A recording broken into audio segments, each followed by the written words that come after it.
We're here with Rocky Wirtz, chairman of the Chicago Blackhawks. You were here with us 2 years ago, and at the time, everyone was looking forward to a playoff run to the Stanley Cup. It happened. Hawks won the Stanley Cup, but you know, with hockey and sports, it's kind of a "what have you done for me lately" type feeling.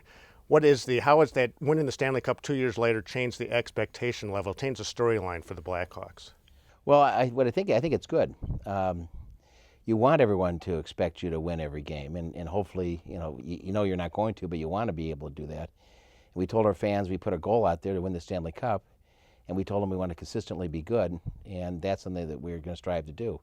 So raising the bar is not a bad thing. Raising the bar is good. I mean, you look at 4 years ago, Ed, if you'd looked at me and said you have a chance to win the Stanley Cup, you think that I was drinking it early in the morning.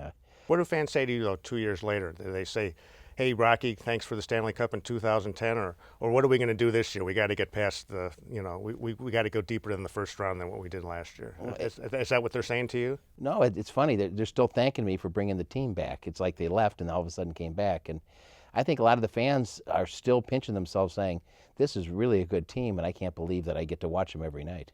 And you talked about building a consistent winner for the Blackhawks and being in the playoffs every year.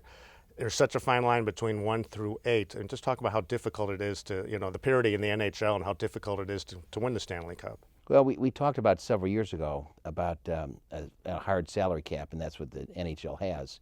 So it's like playing cards. If everyone has the same hand, how do you play it? And you have to do it by having a system in place and then working the system, and then that's, and you're developing your players, drafting well, and then having patience to let those players play themselves out.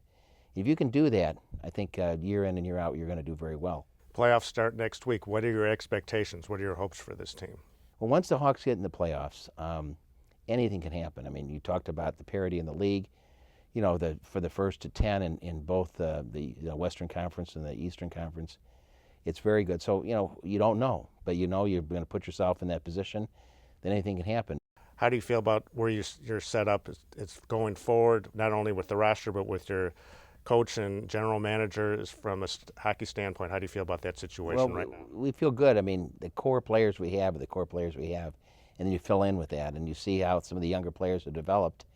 The players like Shaw and Olsen, if you took a snapshot what they looked like at training camp, you talk to the hockey guys and how they're playing now, they're really playing very, very well and consistently well. So, again, I think we have 5 players under the age of 23 on the Hawks roster now. How often do you relive that parade in your mind, and how obviously you want to get back there not just once but again and again? How often do you kind of replay that whole dance? Every time I go down Michigan Avenue, it kind of sends a chill up your spine because you realize we had 2 million people. It was a beautiful day, and we've had great weather in Chicago, and you realize how great it could be again. So that old expression, once you taste champagne, you want to taste it again.